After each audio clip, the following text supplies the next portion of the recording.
Welcome to the Raising Empowered Kids interview series. Today, I'm here with Savannah Sanders, and we're going to be talking about parenting after trauma, breaking the cycles, and building resiliency. Savannah has experienced and conquered trauma in ways many call unimaginable, not only because of what she has overcome, but because of her outgoing demeanor and ability to make people laugh, and while choosing love every day. Using her own experiences, hilarious commentary, and personal breakthroughs, she is now helping people around the world break their own cycles as a dynamic and inspiring motivational speaker, author, and trauma healing coach. Savannah's presentations and one-on-one influence bring hope, healing, and the power to create change through authentic relationships and real-life solutions. Welcome, Savannah. So happy to have you here with us today. Thank you. So can you tell us a little bit about how you got started in working in trauma, abuse, sexual trafficking, and all these really kind of scary and not often spoken about topics? Yeah, so one, I have a personal history with a lot of the topics that I talk about, including sexual abuse, physical abuse, human trafficking. I grew up with parents who really loved me and wanted the best for me, but had a lot of obstacles in being able to provide what they needed for me. And so, because of that, I experienced a lot of abuse. And then, after getting out of those situations and going to school and working on my own healing really deeply, um, I started to really recognize all of the different ways that I was vulnerable as a kid and what my parents did right, what they did wrong, what they could have done better. And not just with them, but like as a in the community and the surrounding areas and the other people in our family, um, how those dynamics of abuse really perpetuated my own experiences, and how I wanted to do something much different for my own children.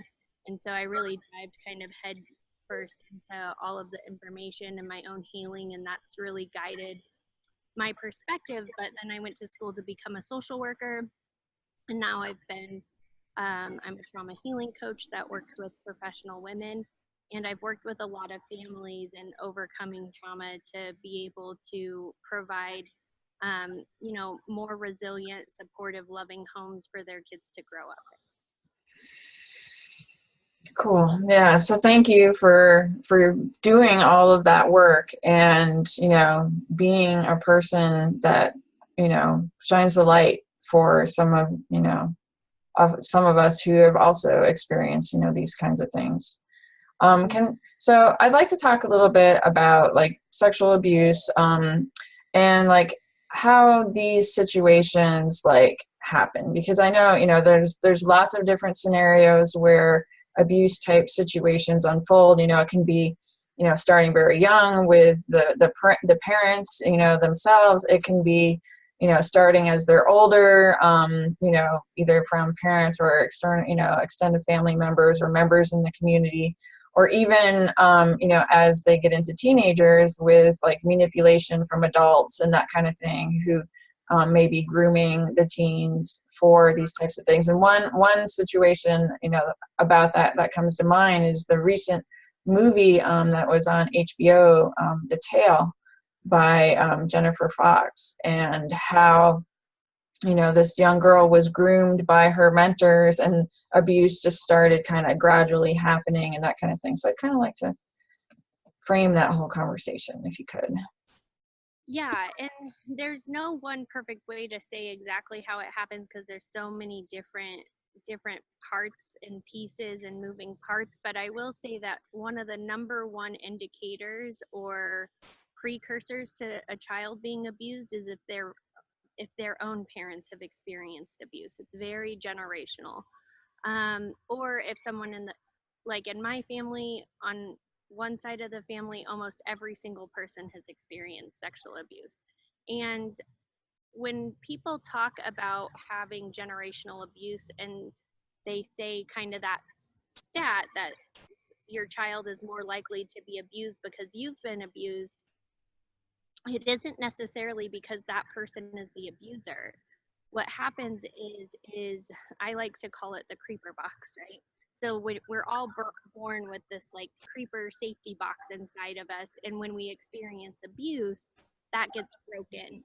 And so when we're parenting after abuse, we can't really discern safety situations or safe situations. We overcompensate in other ways or undercompensate in some ways.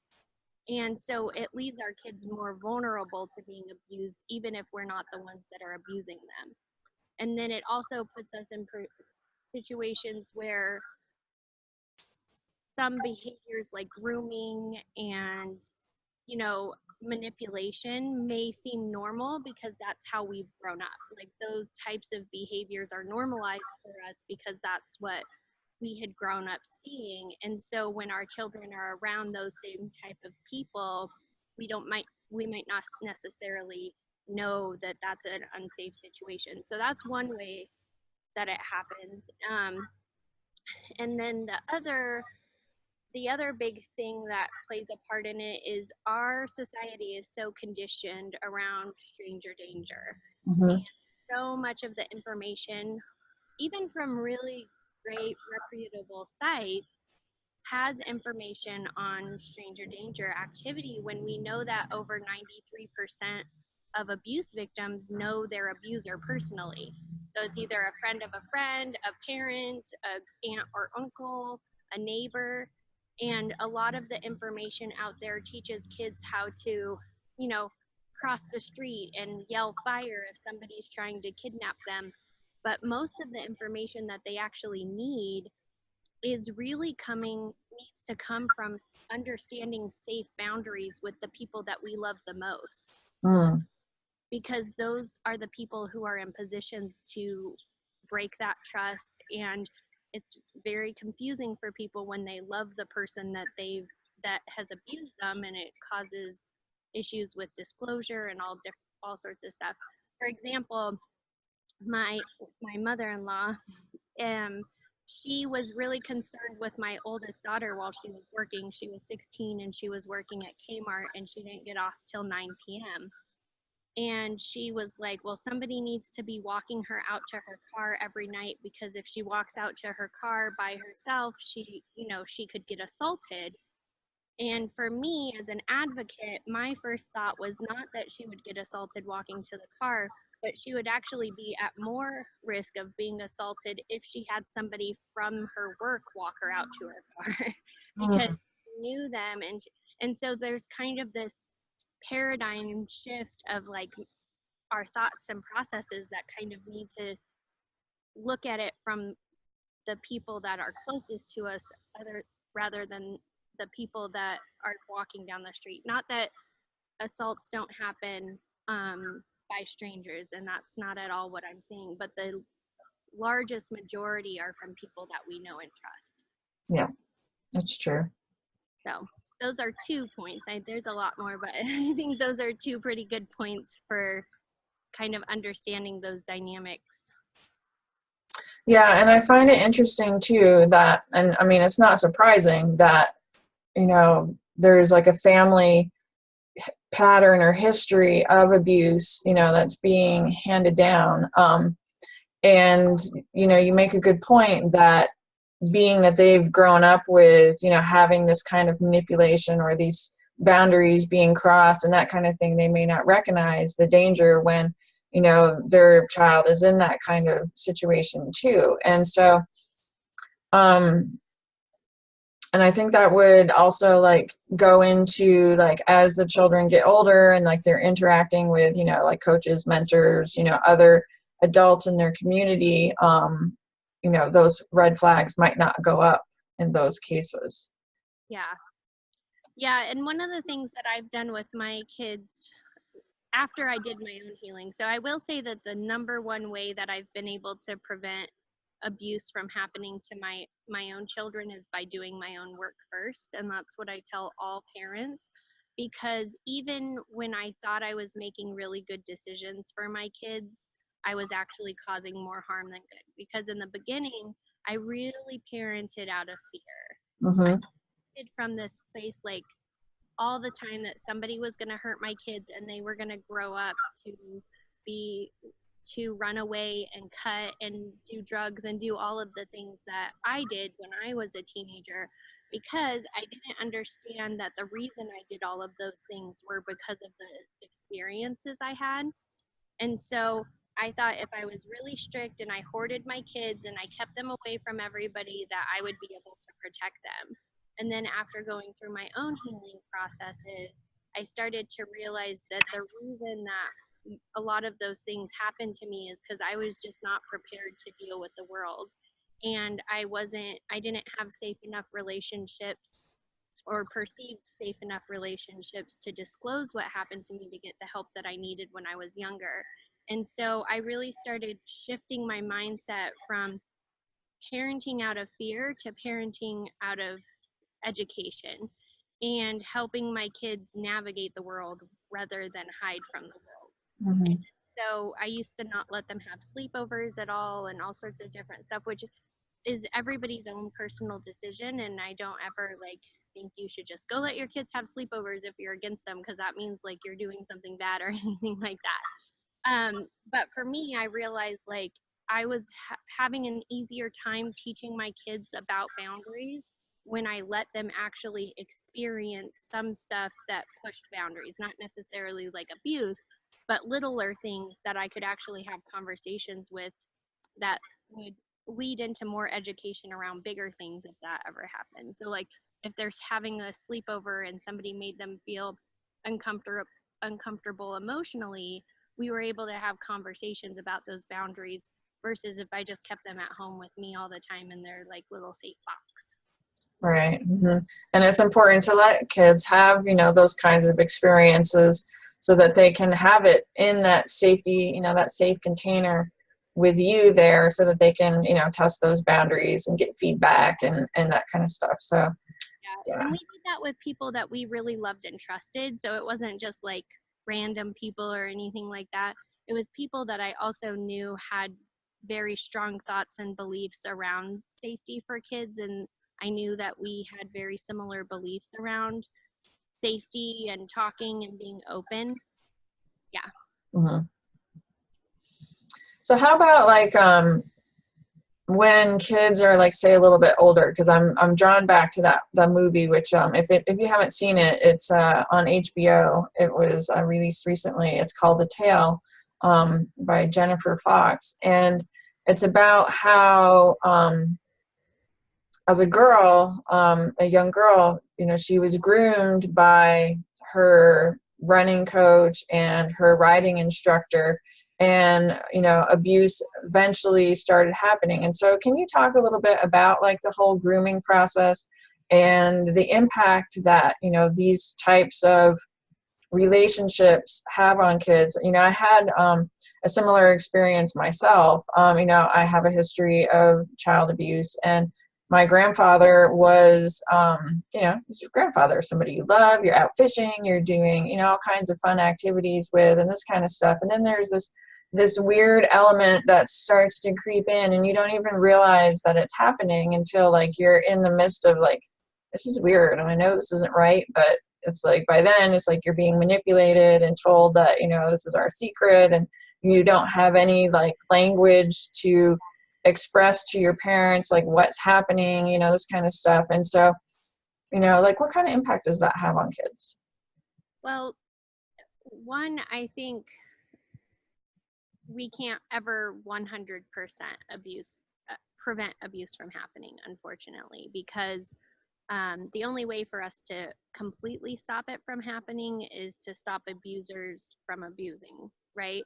So we can put in a lot of really great practices. That doesn't mean that somebody's not going to be vulnerable to manipulation. We can do a lot of really amazing things, and I definitely think like make the odds better. Um, but it's not 100% ever going to be our responsibility to stop it when we're protecting our kids. But when stuff like that's happening, especially when it's somebody that we love and they're starting to like push those boundaries, it's very, very confusing, right? Especially even if you have knowledge of like what's appropriate, what's not appropriate. it really starts to break down um, self-worth and questioning. And a lot of times grooming and manipulation causes the feeling of, like the same feelings that gaslighting has on us, where we like question ourselves and are we right or wrong. And in cases like that, it's really hard on an individual basis to say exactly what somebody should do in that situation, because abusers use so many different types of tactics. And in situations like that, it's important to have an array of different support systems in place for kids, so that, because they might not feel comfortable talking to somebody about what they're feeling with one person, but they might have it with somebody else. And so a lot of my work focuses on building safe people and safe places, to try to the offset the opportunities for people to use that type of manipulation. And when kids have a lot of safety nets and they've got protective factors and resiliency, the more of those situations they have, the less likely an abuser is going to try to manipulate them. And with our kid, and the thing is as they're getting older, we have to really start when they're young to build that foundation, because once they're 12, 13, 14 years old, if we start having those conversations with them, then not that it's not important, but if they have a long history of those foundations of body safety, boundaries, like even with, if we're tickling our kids and they say no, we like take our hands off immediately and say, thank you for saying no, I respect that. And that started when they were really young. And then we still, sometimes I feel like I'm talking till I'm blue in the face with my kids, and they get really annoyed. My daughter just had a sleepover the other day, and she was like, okay, we're going to have the same conversation that we have every week. And I'm like, well, that's how mommy keeps you safe. And she's like, but I get it. And I'm like, that's awesome. What do you get? Tell me all about it. And she's like, well, and I'm like, yeah, so let's have a conversation. And it has to be ongoing and natural. Like sometimes people don't love coming to have dinner at my house because we're weird and we talk about all sorts of crazy stuff. But I'm super open and honest with my kids. Mm-hmm. And I think that helps them be more open and honest with me. And those are kind of the practices that you can help put in place to be able to help through those teen years when things are being pushed and boundaries are being broken. And people that you love are, grooming and doing those kinds of things. But it really comes down to the self-awareness of the parents and the self-awareness of the kids, and trying to instill that self-awareness in them to recognize when there's safe and unsafe situations, and then surrounding them with a crap ton of safe people that they can go to. One of the things that abusers pick up on the most is isolation. And when kids are isolated, or they're trying to isolate them from people that can keep them safe, the more people you have around them that are safe people, the harder it is for people to isolate them from their support systems if something happens. And then the second part in that is really recognizing with kids, you can, no matter how great of a relationship you have with them, or how great of a relationship you think you might have with them, you can never, ever, ever rely on your kids telling you. There's so many people that are sexual abuse survivors that I've worked with that their parents always are like, I had a great relationship. We had a great relationship. They would tell me if something happens. And then on the other end, I know that a lot of stuff has happened that their parents still don't know about to this day. And that's because parents will say stuff like, if somebody ever hurt you, I'm going to go to jail, or I'm going to shoot somebody, or, those kinds of phrases. And that actually puts it back on the child for them to not disclose, because they're afraid mommy or daddy is going to go to jail, or they're afraid that the person that they love is hurting them, but they don't want them to get hurt. So we have to be really conscious of our words. It's easy for us to say that, but it's putting that shame back on the child to kind of be the one that takes control of the situation when it's not their responsibility. Yeah, that's a good point, you know, because I know, you know, children often don't want to disappoint, you know, they don't want the adults to get into trouble, especially if it's somebody that they love or care about. You know, they don't want to get into trouble. So there's all kinds of things going through their mind when stuff like this happens. Yeah, it's a lot. It's a lot for kids, you know, and I really feel like, you know, if parents are there, you know, having the conversation before like the kids find themselves in a situation like that, I think that there's, you know, if the parents' message is there first, there's a lot better chance that, you know, the kids will come, you know, to get help, whether it's through the parent or through somebody else in the community. And I think that, you know, having their messages there first is really important. Would you Yeah. agree? Yeah, absolutely. And I mean, it's funny because as a parent, like I'm an, I'm a sexual abuse prevention advocate, and I that's what I do for my job. But I have kids, and so they're always like, "Shut up already! Like I don't care. You like stop. That's not happening to me. Like blah blah." Blah. But I still have those conversations with them, and I feel like it's going in one ear and out the other a lot of times. But then I will see their interactions with other people and hear them regurgitate some of the stuff that I've said in really profound ways that I'm like, okay, so they actually do hear me. They're just super annoyed because it's normal for them to be annoyed with their mom right now, right? And I've also seen them really advocate for other kids, and that's something that we've really tried to help. Because sometimes when you're hurting, it's really hard to advocate for yourself. But even when people are in pretty dark places, they can often advocate for other people when they see something that's not right or there's an injustice.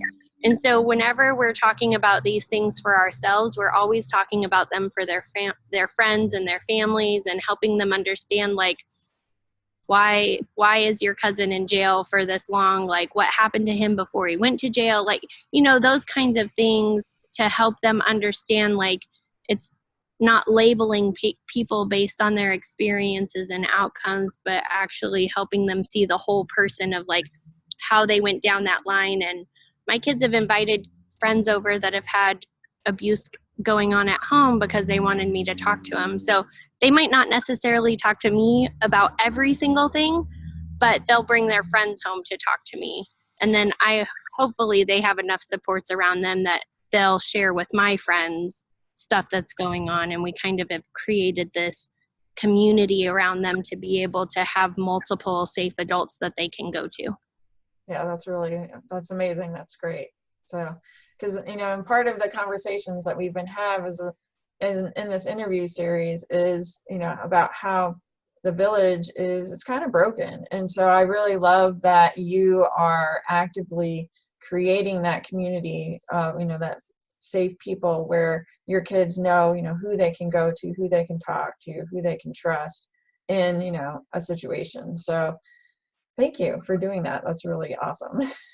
Yeah, and I think a lot of that has came from my own healing, because before I'm now so much more capable of identifying those safe people for my kids. And so through my own work, that's really brought me to be able to connect. And then, just with my own healing, it's connected with me with other people that have gone through similar things and overcame them, and just has built this really amazing community around them, by being able to focus on myself and do that hard work first. Yeah, and so can you talk a little bit about, because statistically they say that 1 out of every 4 women have been sexually abused. So there's a lot of us out there who've had these experiences. For those of us who really haven't addressed it in any specific way, can you talk about ways to start the healing process? A lot of us are just going through life. We think things are great, or whatever, we're is this something that happened? So can you talk a little bit about, you know, somebody who might want to like kind of peel back the, you know, the covers a little bit and look at that wound? Yeah. So my healing process was a little bit of a zigzag, up and down wave of craziness, because I really didn't have any examples of what healing looked like. You know, everybody that I was surrounded with had similar experiences to me. And I had been around people that, you know, had stopped using drugs or had um, been homeless and then not homeless. And for me, I really thought like checking off those boxes was what healing looked like for people. Because I had a roof over my head and a car in the driveway, and I was, you know, a member of the PTO. And so I never dealt with any of the stuff I went through as a kid because I felt like I live in the suburbs and I have a roof over my head now. Like that's what you're supposed to do in life, right? Like Mm-hmm. kind of stuff. Um, and so I so that's kind of so around that time I learned the definition of human trafficking, and it was the first time that I ever had something to call what I had went through. Because all of that stuff was normal to me. It's how I grew up. It's what was I was constantly surrounded by. And so I always saw myself as a bad person that did bad things. And the moment I saw that definition, it gave me something what we call psychoeducation. And psychoeducation kind of helps you understand like different aspects of abuse and mental, all sorts of different stuff that helps you grow. And when I heard that definition, it was the first time in my life I saw that something had happened to me versus what was wrong with me. And it completely shifted my mindset. And I started actually asking help for the things that I had went through versus the things that I thought were wrong with me. And the reason I say that is because there's some very foundational things that need to happen in the healing process, and I wish I would have known them before I started because because I kind of found them along the way. So I've developed a program called Conquer, and each of the letters actually stands for a part of the healing process. And so when I found that link and that definition, it gave me the opportunity to start courageously facing the things that were holding me back, which I always thought were myself. And essentially, it was me, but it was all this internalized trauma that I had. And so the first part of the healing process was really just understanding what abuse was.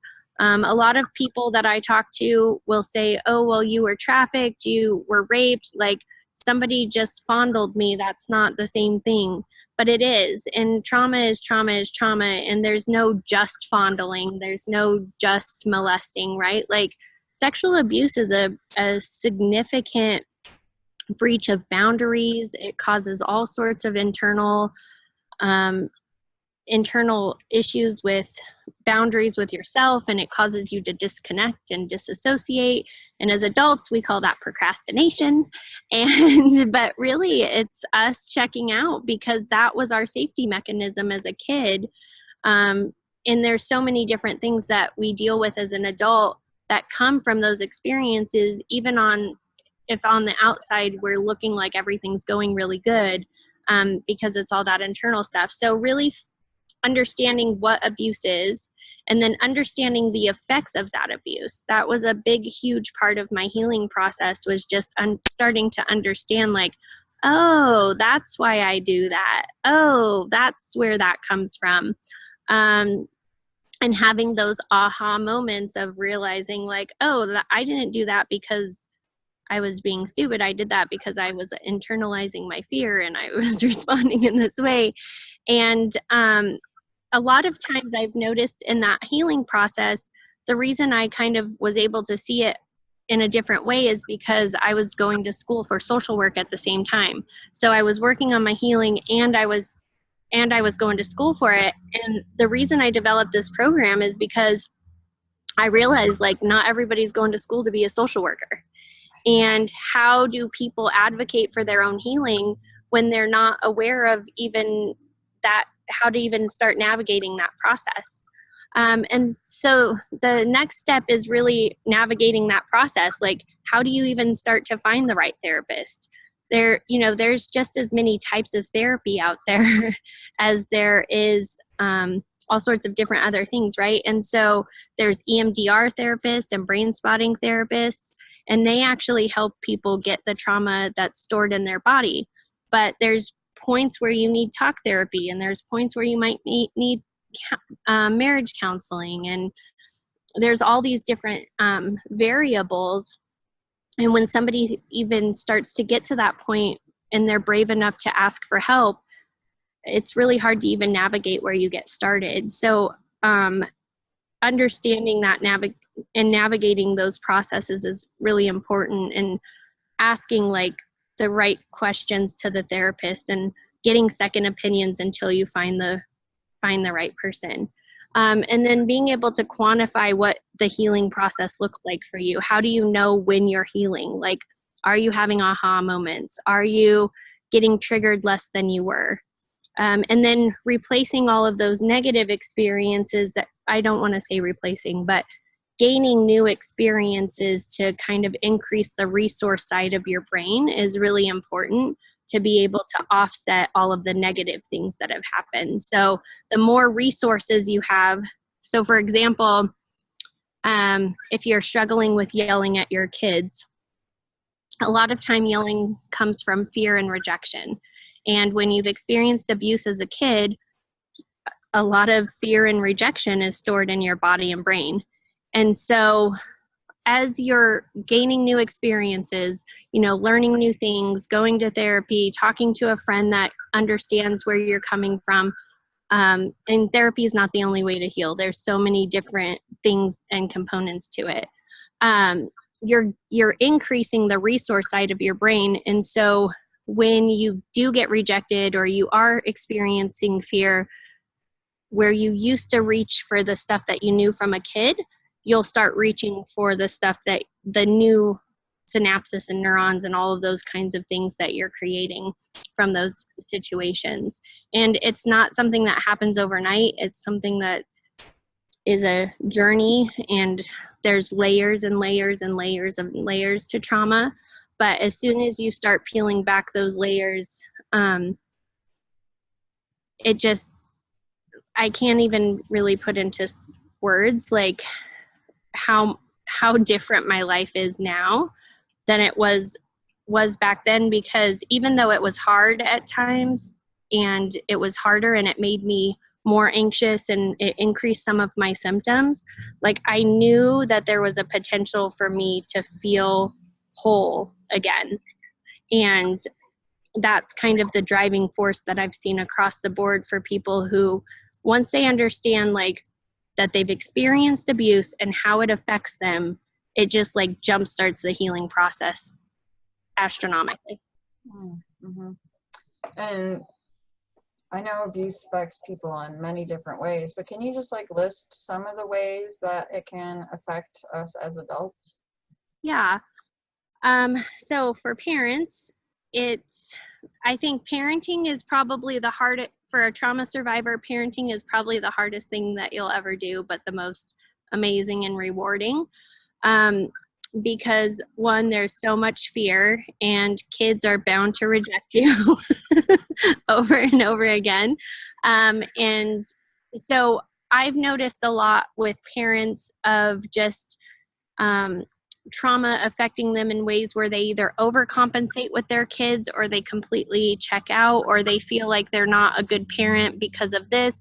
And there's just I think the biggest struggle with adults and previous trauma, if they're not in like crisis where they're self-harming or having suicidal ideations, but they're just kind of living with the trauma, is that it breaks relationships, right? People are more likely to get divorced, although people are sometimes more likely to get divorced when they heal too, because then they recognize the toxic relationships they're in. So not necessarily saying divorce is bad all the time, right? I think that's something we keep saying, like the divorce rates are high. Well, maybe some people are recognizing they're not in healthy situations anymore and they're actually taking steps for that. But it breaks relationships, like with spouses.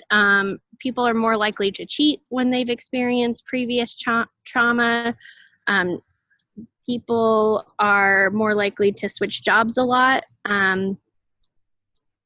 They are more likely to have substance abuse issues with alcohol or prescription drugs or regular types of drugs, obesity and anorexia, like at the same time, or, for different people.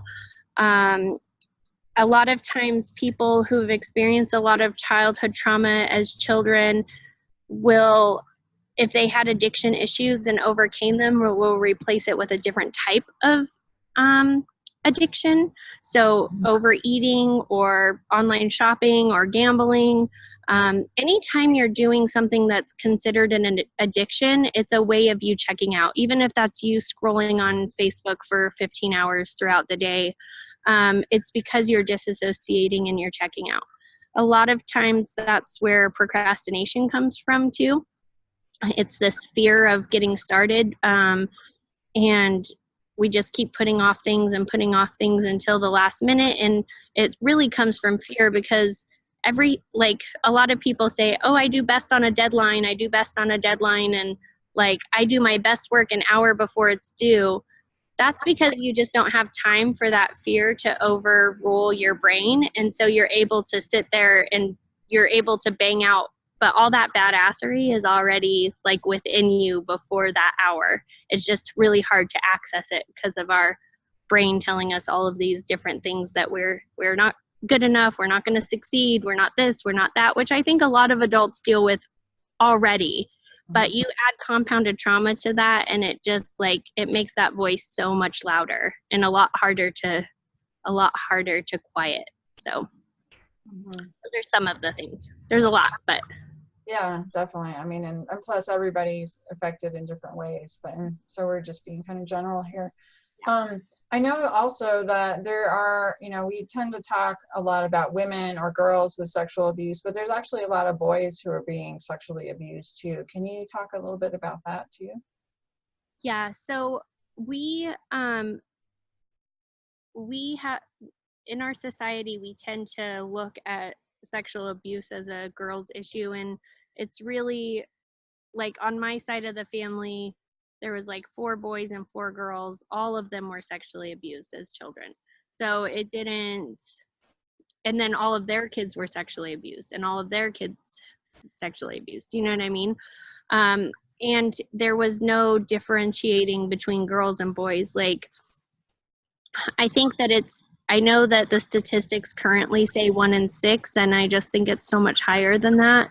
And it's just not been disclosed because of 150 different reasons why society thinks boys should act a certain way. And, if they've been sexually abused, it just demasculates them and all of these different types of things. But also, we have boys who are experiencing abuse but don't see it as abuse because they were 12, 13 years old, and the woman who had sex with them, or they associate it with having sex, is 10, 15, 20 years older than them, and almost like it's like a success for that to happen to them, and not really recognizing the detrimental effects that it has on their psyche at that age, because abuse is abuse, right? And I do think that in some ways the way we perceive abuse is the way we perceive it may change the way that it affects us.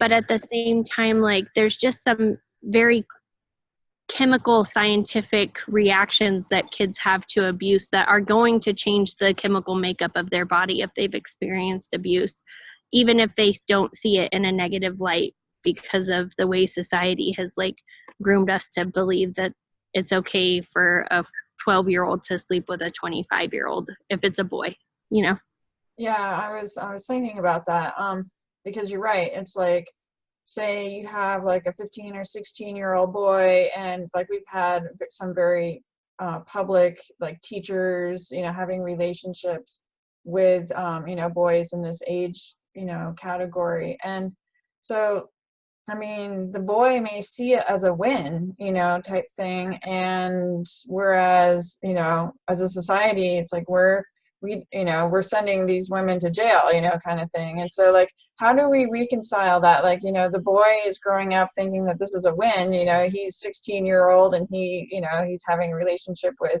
his teacher or his boss or, you know, an older adult woman. Can you talk a little bit about that? Well, it's really hard to change societal views all in one fell swoop. But I think that's a really important thing for why it's so important to start these conversations with our kids at early ages, so that we're our um, raising our boys in a way that's not, you know, in a way that's supporting them in healthy masculinity, um, and versus them constantly feeling like they have to act a certain way or look a certain way. I mean, we have body dysmorphia issues with boys just as much as we do with girls, right? They're seeing is magazines with men who are ripped and looking a certain way and acting a certain way, and all of those things are affecting them at a young age in just different way, in the same ways, but also in different ways than girls, right? Like, we have boys who are suffering from anorexia. We have boys who are self-conscious about their body image.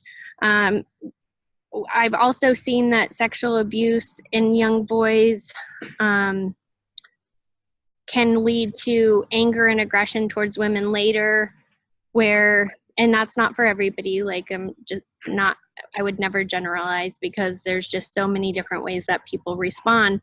But I personally, with my trafficking work, have seen men who had experienced sexual abuse early on have unhealthy sexual behaviors later that also demonize women in a lot of ways, where we've seen people,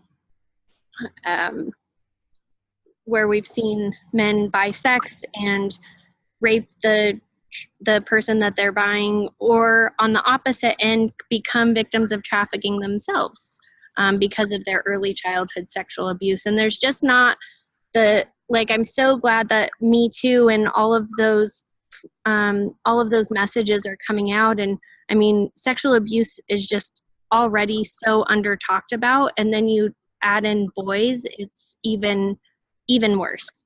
And it's so detrimental to it's just so detrimental to their development that we're not talking about this more often. And we have very few and far between men survivors who are speaking up because of questions of their sexuality and their healing process. And it distorts who you are as an individual, and we have to start doing a better job of letting our boys be able to talk about their feelings and feel their feelings, and not be judged because they don't act or look a certain way. Or be judged because something out of their control happened to them. Yeah. Yeah. So can you talk a little bit about the trafficking, the sex trafficking, and is this something that parents need to be concerned about? Absolutely. So sex trafficking happens across the board, everywhere, in every single country, every single city, even in little rural towns. Trafficking happens, and a lot of times people feel like, oh, well, that happens in the city or that's happening down there. Exploitation is a serious form of abuse, and it happens in all types of areas, and it also happens in all types of family. And that's because sexual abuse and physical abuse and domestic violence don't have any borders, just like trafficking doesn't have any borders, right? Like it happens all over the place. And the kids who are at the highest risk are kids who have experienced abuse and trauma. And those are the kids that traffickers look for. So the reason that, one of the biggest reasons that I do the work that I do is because I recognize that the reason I was trafficked was because I was molested when I was a kid, right? That was the catalyst that's when my grooming process started. So even though I came in contact with a trafficker, he didn't have to groom me because I had been groomed my whole life for that moment. And so my prevention work has been focused on helping parents understand child abuse prevention, early conversations of safety and boundaries, building resiliency, building those safety nets that I talked about earlier, because those are all of the things that are going to prevent from trafficking from happening. A lot of people look at trafficking as like similar to the Elizabeth Smart case, where somebody came in, broke in, and kidnapped her. And that's called, what she went through was a long-term abduction, where she experienced rape and all sorts of different horrific things during that time. And that's kind of the image people have when they think about trafficking. And trafficking happens in so many different ways. Parents traffic their kids, aunts, uncles traffic their kids, pimps traffic kids. Like, there's just so many different ways that it happens. And a lot of people tend to focus on kind of the media image of trafficking, either from the movie Taken, or from the media only shows pimp controlled trafficking in the media pretty much, but it happens in a lot of different ways. And so it's not something that's, trafficking can happen just like somebody getting into a domestic violence relationship or starting to use drugs can happen. Like, there's just a lot of pre-factors that go into it that we need to make our kids aware of.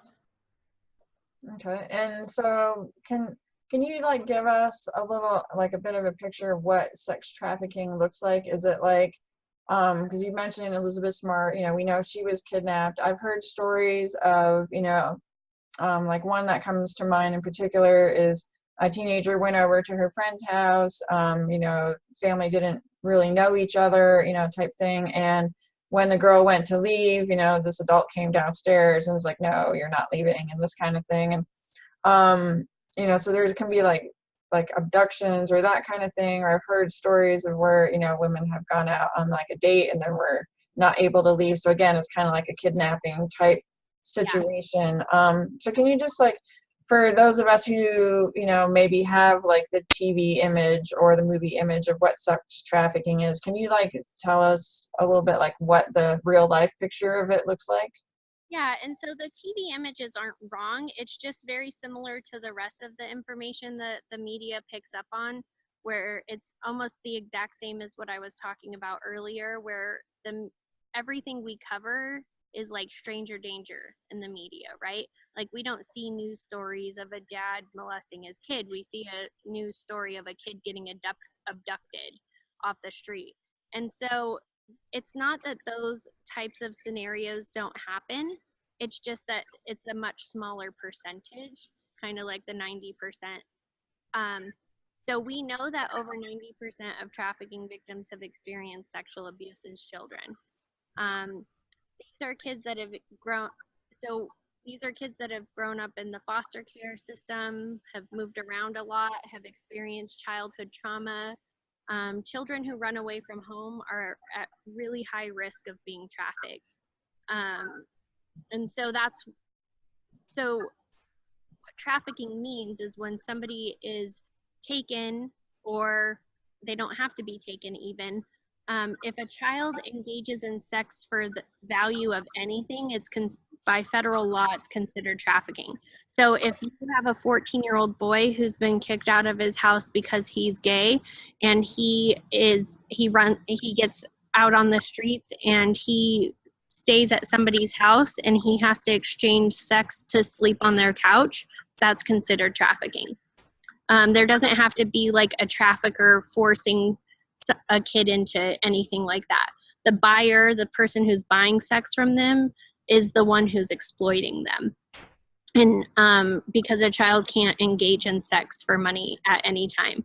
So that's one example. Another example is when there's like gang controlled trafficking, or a trafficker might manipulate or coerce girls into believing that he's their boyfriend and then making them have sex for money and handing all that money over to him is another way that it happens.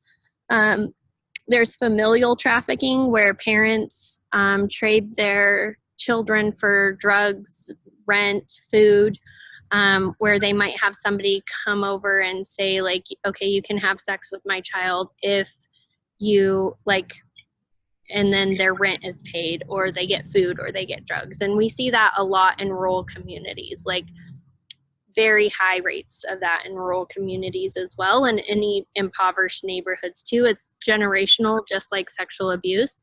A lot of the people who are trafficking their kids were trafficked by their parents when they were younger as well. I have a friend that was trafficked by her parents from the age of 3 until she was 21, and she never moved. So a lot of people think that there's movements and it has to do with the borders and like all of that kind of stuff. And there doesn't have to be any movement. When I was trafficked out of a massage parlor, and I met a guy at a club. He took me back to his house, and he just told me I'd be working for him. And he knew where my parents lived.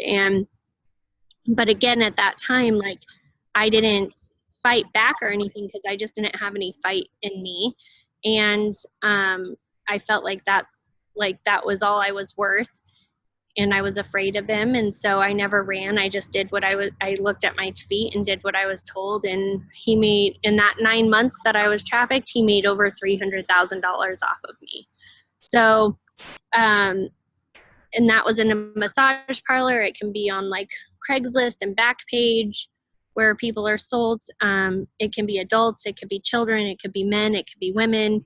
Like, there's really not any like specific type of person that gets trafficked. And a lot of these vulnerabilities come from childhood trauma, living in poverty, racism, oppression. But I will say that a large majority of trafficking victims are girls when it comes to sex trafficking. But that does not mean that it doesn't happen to boys. It's a good percentage of boys that it happens to as well. Mm-hmm. Yeah. So can we talk a little bit about trauma? There's been a lot of things that have happened, that have, put children in a situation where they've experienced trauma, like the school shootings, just to name like some big trauma type things. And then, of course, then you have, the more, shall we say, typical, family trauma, that kind of stuff. So can you talk about like what resources there are for kids, and ways that parents can get help for their kids when they've experienced trauma? And is it better to like address the trauma like soon after it happens? I'm guessing the answer is yes. Yeah, so I feel like there's 2 parts to dealing with abuse. There's addressing abuse within families and communities. There's the prevention side of it, and then there's the reaction side of it.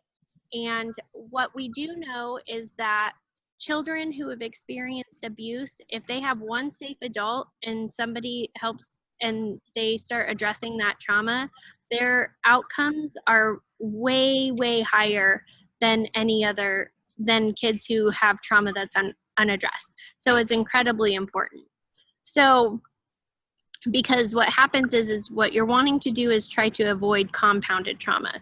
So when somebody experiences one traumatic event, or they have trauma happening, if they have a safe adult and they have the love and support to be able to openly talk about it and get the services that they need, their outcomes are going to be much higher. And so it's hard to give specific resources for because there's so many different types of trauma. But what I can say is it's when a child has experienced trauma, you can reach out to family if they've been a victim of a crime. Every state has family advocacy centers, which is where they do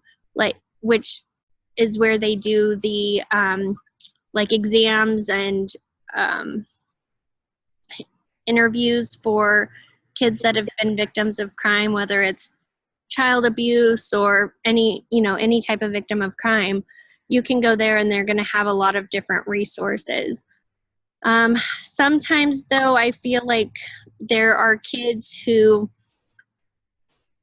aren't identified as experiencing trauma, and people identify them by their behaviors, and we're not asking why are they responding this way, why are they doing this. We're just saying, like, I can't tell you how many families I've talked to that have 13-year-old girls running away, and when I talk to them, they're like, well, she said she was abused, but she only says that when she's in trouble or when she's, upset. But then she has, she's cutting, she's got anorexia, and she's running away. So there's like, if kids don't run away from home, and a lot of people say, well, I ran away from home once. Once is one thing, you get mad, you take off kind of thing. But when you've got kids running away multiple times, it doesn't mean that the abuse is happening within the home, but you have no idea if they were sexually abused at a sleepover or at camp or by their coach. Those are the signs that we need to be looking out for.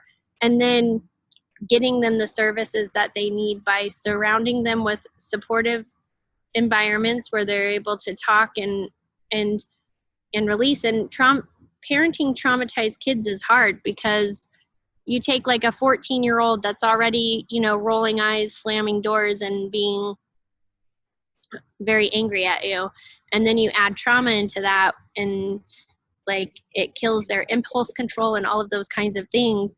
You need support for yourself. You need to be going to your own counseling and getting supportive services and working on the actual trauma, and not just putting Band-Aids on the healing process by focusing on only coping skills. Like, you need to be able to like get to the deep roots of that trauma. But there's also kids who've experienced sexual abuse who don't want to talk about it at all, and that's okay too. Like, being able to support them where they're at and on that journey. But one thing that parents have to realize is, after kids have experienced trauma, it's really hard to give them their innocence back. And I think that we have to shift the way that we see kids who have had their innocence taken from them, and learn to meet them where they're at and kind of ride that wave with them.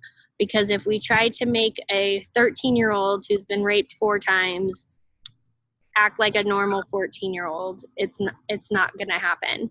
And it's not to make them revert, it's to help them navigate their own healing processes and how they're going to interact in the world when they leave home, and hopefully give them enough resources and support that they understand that this is a journey that they're going to be on for a while, and that they have support and love and people cheering them on along the way. If we responded to kids with childhood trauma the same way we do with cancer, we would see a huge shift in the way that people are able to overcome that.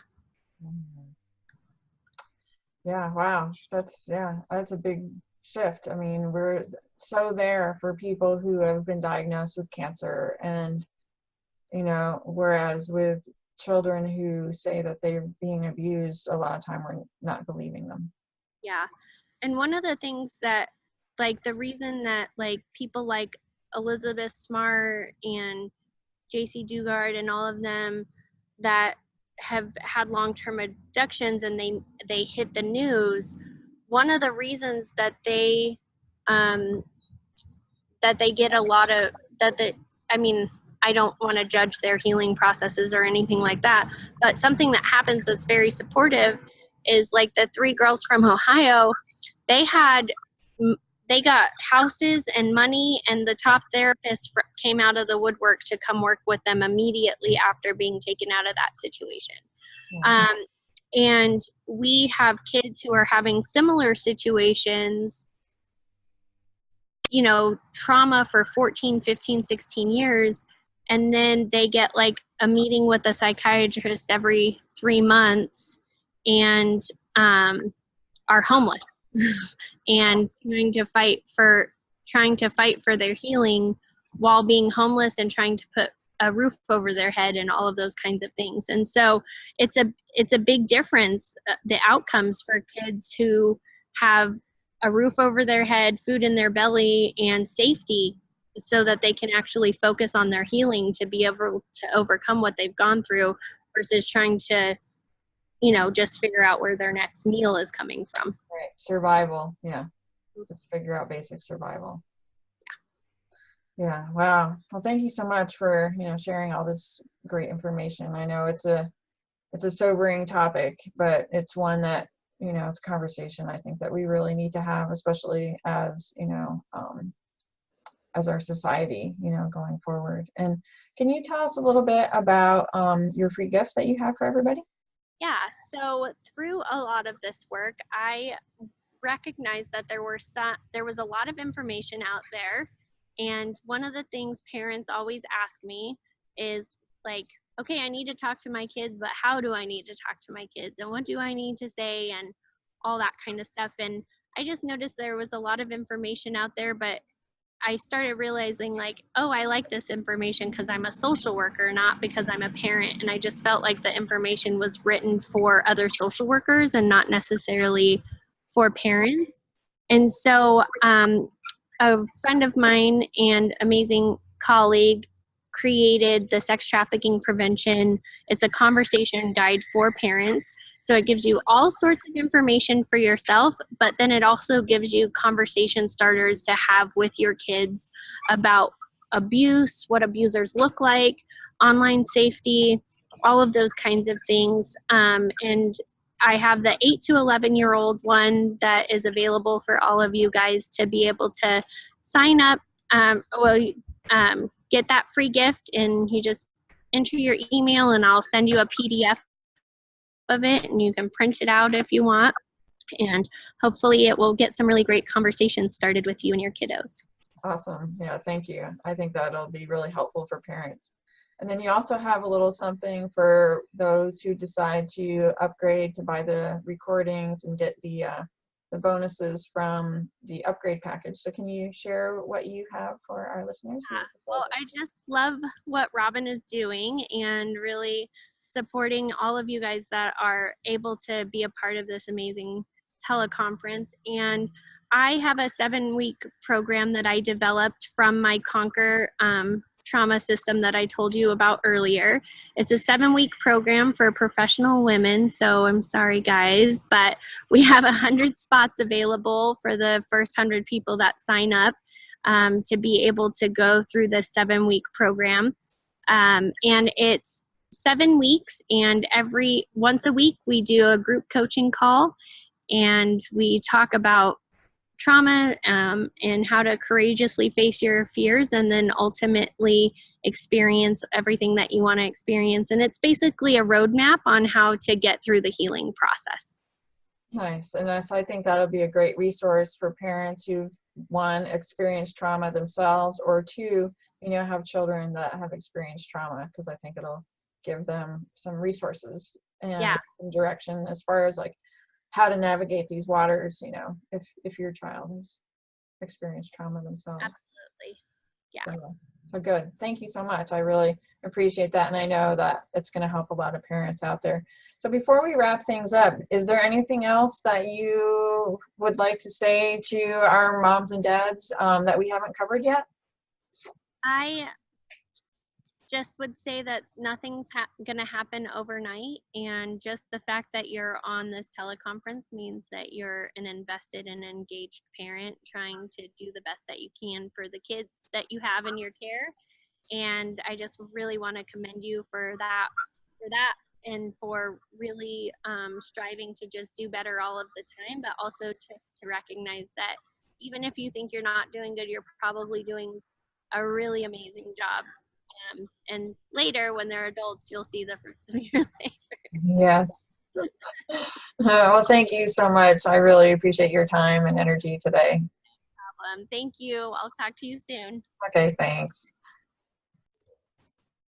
So I actually have one more question before we wrap things up. And how much do you disclose to kids when you're talking about your trauma or when you're going through the healing process? So, in the beginning, I definitely never told my kids about anything. I tried to present myself as, that I had it all together kind of thing, where obviously I didn't, because I was yelling all the time and an anxious mess. And so, after I started my healing process, I did start to share stuff with my kids. My younger ones were pretty young at the time, but my older daughter, she's 19 now. She was probably about 8 or 9 when I started that healing process. And as I was going through that, I started to share more stuff. I started to share stuff with her. Like, I used to hide the fact that I had ever done drugs before, and then I started telling the kids that I had done them, which has sometimes backfired a little bit, because my daughter was having a presentation done by a police officer at her school, and she was probably like 6 or 7 at the time, and she had overheard something. And he said, if any of you ever do drugs just one time, you'll never quit. And she stood up and she raised her hand and she said, "Excuse me, mister, but my mom was a drug addict and she quit." So I was expecting DCS to show up at my house at any moment. So sometimes they're really aware of mine and my husband's past, but during the healing process, I think it really helped me to be a better apologizer to my kids, not to shift the focus back onto me, but like, as my daughter was getting older and I was kind of messing up a lot and still yelling a lot and doing those kinds of things, it would give me the opportunity to be like, hey, even if it was a week later, I would say, hey, I'm really sorry I yelled at you like that. This is what happened. This is why it came up for me. I realized that I was feeling rejected by you, which is not at all your responsibility. It's something that I need to work on for myself. And I think that really, those open conversations helped my kids to be a lot more self-aware, being able to see me through that healing process. And with my younger kids, they've kind of they grew up seeing me through that healing process, maybe not understanding all of it, but because of all of the healing that me and my oldest daughter have done together, it's really set a good example for my younger ones to be more self-aware. Although sometimes I feel like we have those conversations, but they're like, okay, well, you're fine, now. So why do you bring it up, kind of stuff. And it's not for them to like feel sympathy or anything like that for me. It's just to help them. I feel like if I don't share things with them, they won't share things with me. And so I try to be really open about that. But I also am careful to like share details. So like, they know that I was sexually abused. They know that I was trafficked. They know that that's why I do the work that I do. But I'm not going to sit there and give them details about like all of the horrific things that happen, because I don't like, that's traumatizing for them, especially as their parent. So you have to find a good balance of sharing enough so that you're not hiding things from them, but and being able to be open and honest with them about stuff, but also not give them so much detail that it's going to be traumatizing for them too. And it needs to be age appropriate. And although I think my ideas of age appropriate are probably a little bit different than other people, because I just talk to my kids about a lot of different stuff, but I'm not going to sit there and, like, my son knows that I work in the trafficking field, and he knows that I was like kidnapped when I was younger, but he doesn't know like all of the details or anything like. Okay. Great. Yeah, I think that will be helpful for parents too, who have experienced, things in their past as far as navigating those waters on like how much to tell, whether or not to go into details. And I think at least sharing like, the overview, like, yes, these things happened, these are some of the reasons why I respond or react this way, this type of thing, or have these concerns, I think will go a long ways to help kids to understand where their parents are coming from. And like you said, being open and vulnerable, I think will also help kids to be have that be a two-way street too when you're being open and vulnerable. So thank you. Yeah, no problem. Thank you. All right. Coming up tomorrow, we have two very special guests, Barbara Hannah-Laura, and we're going to be talking about one of my favorite topics, all about menstruation and celebrating a girl's first period, and also how boys can benefit from understanding the female cycle as well. And then we'll be talking to Tova Gar all about social media. And this is a really important conversation because you may think you know what's going on, but let me tell you what, you actually don't. It's crazy out there. So Tova is going to help enlighten us as to what is going on in social media with our kids today. So I'm really looking forward to both of those interviews, and we'll see you tomorrow. Bye-bye.